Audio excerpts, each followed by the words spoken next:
You got this nigga woman, man, that you gotta deal with. And I was involved in a situation this past weekend, you know what I'm saying? Well, I wasn't necessarily involved in it, but I witnessed a situation where about 3 nigga women got their ass whipped, man, by a grown ass man. Right, I'm gonna tell you how beautiful it was. It was so beautiful that the police seen this grown ass man whip all 3 of their ass, and he didn't get arrested, man. That's how you know the Most High was with it. That's how you know the Most High was with it. Police witnessed this man whooping these bitches' ass, and guess what, man? He didn't get arrested. Seen a Jake man, a Judite man, whoop their ass, man. So it's beautiful. That's all beautiful, man. That's all through the spirit. The Most High is with whooping you bitches' ass, because it's about time y'all get in line, man. Because those bitches who got their ass whooped, I happen to know person. And I happen to know them in the crowd, and I happen to know them talking shit, alright? You nigga women, man, y'all got another thing coming. Y'all in for a rude awakening, man. Alright? It's already a thing. Shit is already happening on low levels, man. But it's gonna be major out here, man. Because the scriptures speak about what's gonna happen to your black ass, man. And not just the nigga woman, all the women on this sign, man. All the women on this sign, man. Alright? You know, the nigga woman's just the chief. Just the chief, man. These stick women, Puerto Rican women, these Mexican women, alright, they gonna get it too, alright? Because they're really just as wicked, man. Their demons are just a little different. That's all it is. That's all the fuck it is, man. Get this thing. Actually, matter of fact, I want to give an example of how women used to be, man. A beautiful story. Here in the Apocrypha, the history of Susana. Now, last time I brought this out, the Spirit got on me to bring this out, so like the Spirit got on me to bring this out in Seattle a few months ago, right? Now, when I brought this out in Seattle, a little bit after I brought this out, a nigga woman popped up, right? With her fucking simple ass nigga boyfriend and her simple ass kids, right? And they, the bitch called a super demon, man, started kicking signs. All type of shit, man. You see what I'm saying? We almost beat her son and her boyfriend up, man, in the streets, man. You see what I'm saying? Damn. Just go, but it just further proved in the point. Because what I was doing, what the Spirit had got on me to do, was do a compare and contrast of the nigga woman. You know what I'm saying? How the Israelite woman used to be, how virtuous at one time the Israelite woman was, and how demonic that bitch is now. You see what I'm saying? And then came a lifetime or a life-size example of it. You know what I'm saying? It was really all for edification, man. You see what I'm saying? That's all things are done under edification.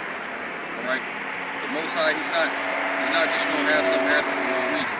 Like that simple motherfucker who came up. Most High ain't had that happen for no reason, man. This guy thought he could access to get down the street, man. Yeah, we're not the ones, buddy. You know what I'm saying? We ain't got no spirit of fear. We're gonna be out here, we're gonna kick the word, man, wherever we feel like kicking it. Right? Exactly. Wherever the Spirit's on us to kick it. You know what I'm saying? He ain't gonna stop us, he's nobody. Nobody. Let me get this though. Yeah, this was taking place during the beginning of Daniel. This is like the catalyst to Daniel. You know what I'm saying?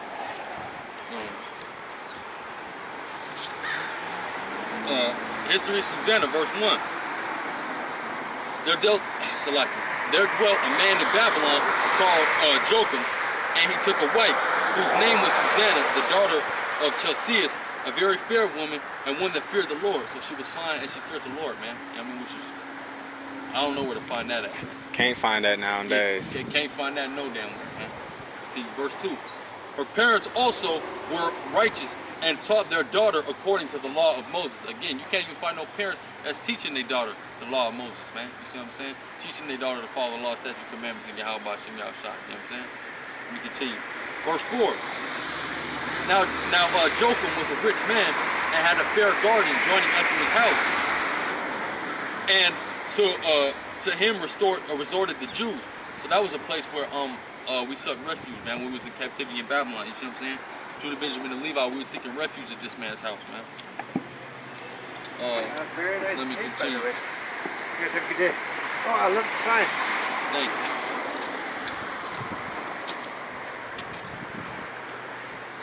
That's bugged out, man. But yeah, anyway, let me see here in verse 4. Because he was more honorable than all others. So yeah, he was the most honorable man. You know what I'm saying? Out of the kingdom of Judah, man, the southern kingdom at the time, when we was in captivity out there in Babylon, man. Verse 5. The same year were appointed 2 of the ancients of the people to be judges, such as the Lord spake of, that wickedness came from Babylon from ancient judges who seemed to govern the people. So the Most High spoke ahead of time about wicked judges coming up and doing wickedness amongst the people. You know what I'm saying? So these 2 wicked men were appointed. Continue. Verse 6. These kept much at Jotham's house, and all that had any suits in law came unto them.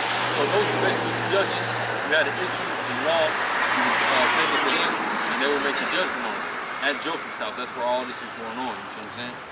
Continue. Verse 7. Now when the people departed away at noon, Susana went into her husband's garden to walk, and the 2 elders saw her going in every day and walking, so that their lust was inflamed for her. And they fell in love, man. That's how fine she was, man. They couldn't help it. Every day they see her, they looking at her, man. They just think how fine she is, man. And it was burning inside them, man. We continue. Verse 9. And they perverted their own mind. How did they pervert their own mind? They thought about laying down with that woman. And what does the scripture say? Yahweh Shai said, what is that? If you commit adultery in your mind, you committed adultery. Yeah, if you commit adultery with your eyes, you already committed it. Exactly. So they wanted to lay with that woman, knowing damn well she had a husband, man. We continue.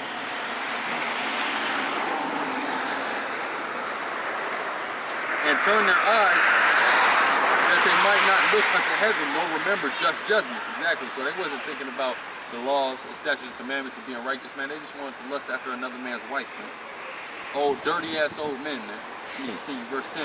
And albeit they both were wounded with her love, yet durst not one shew another his grief. So they was both in love with her.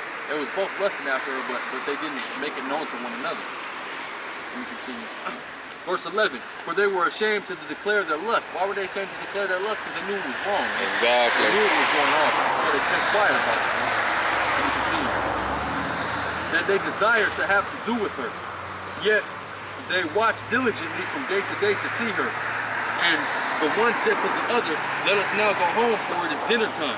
So when they were gone out, they parted the one from another, and turning back again, they came to the same place. And after that, they had asked one another the cause, and they acknowledged their lust. So basically, they both tried to trick each other. Well, let's go home, it's dinner time. They left, thinking they was going to come back. You know what I'm saying? One thought they was going to come back and be alone and be able to watch her, but so did the other one. So they came back and ran into each other.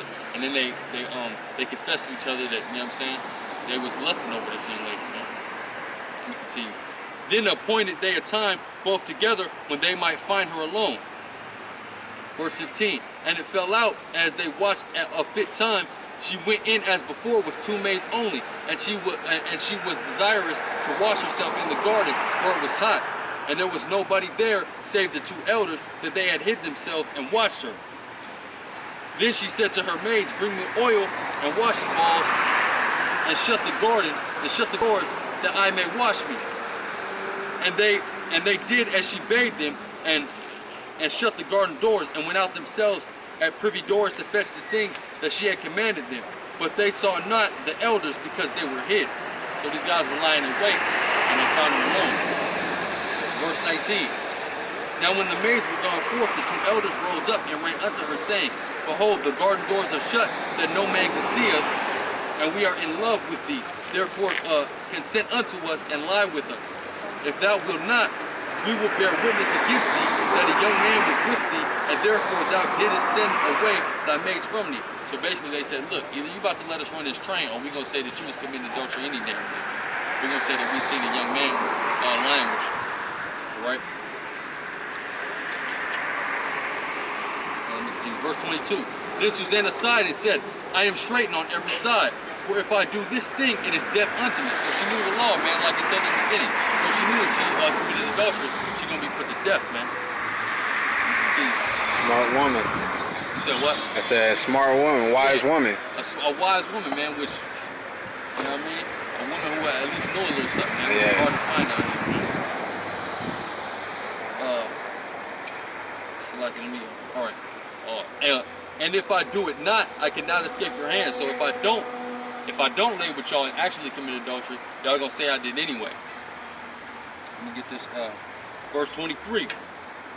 It is better for me to fall into your hands and do it not than to sin in the sight of the Lord. So she already knew, like, it's better for y'all to go lie on me than to me to actually commit the sin that you're about to accuse me of, because the Most High sees all things, man. You know what I'm saying? She had faith. She was a woman of faith, which is very hard to find again, man. Exactly. Bitches ain't got no faith. They got faith in Esau, man. And God does good to those who trust in him, you mean? Exactly. And she trusted in the Most High, man. Oh. You know what I'm saying? We get this. With that, verse 24, with that Susana cried with a loud voice, and the two elders cried out against her. Then ran the one and opened the garden door, so when the servants of the house heard the cry in the garden, they rushed in at a privy door to see what was done unto her. But when the elders had declared their matter, the servants were greatly ashamed, for there was never such a report made of Susana. And it came to pass the next day, when the people were assembled to her husband Jocham, the two elders came also, full of mischievous imagination against Susana, to put her to death. So, you know what I mean? They had mischievous imagination. They went, they conspired against her, they devised a plan to get her put to death, to say that she committed adultery, because they was mad, because she wouldn't let them fuck, man. Old wicked, old-ass motherfuckers, man. Verse 29. And said before the people, send for Susana, the daughter of Chelcias, Jocham's wife. And so they sent. So she came with her father and mother and her children and all her kindred. Now Susana was a very delicate woman and beauteous to behold. Again, she's very delicate. She was fine as hell, man. She was finer than any bitch you're gonna see out here, man. Imagine a damn Rihanna, Beyonce, one of them. She's way finer than that. All right. Continue on. Verse 32. And these wicked men commanded to uncover her face, for she was covered, that they might be filled with her beauty. So they wanted to get another look at her before they got her put to death, man. Fucking wicked motherfuckers, man. We continue. Verse 33. Therefore her friends saw her, or Salakia. Therefore her and all, Salakia. Therefore her friends and all that saw her wept. She was so fine that they wept when she took her veil off, man.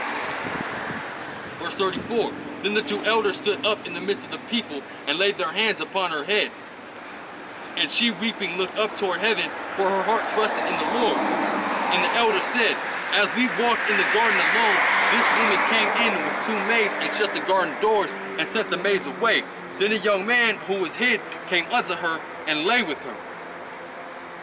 Then we that stood in the corner of the garden, seeing this wickedness, ran unto them. And when we saw them together, the man we could not hold, for he was stronger than we, and opened the door and leaped out. But having taken this woman, we asked who the young man was, but she would not tell us. These things do we testify. Then the assembly believed them as those that they selected, as those that were the elders and judges of the people, so they condemned her to death. So they just basically heard one side of the story. They heard these two wicked motherfuckers' imagination. They heard that and they said, you know what, we're gonna kill her, man. She's guilty of adultery.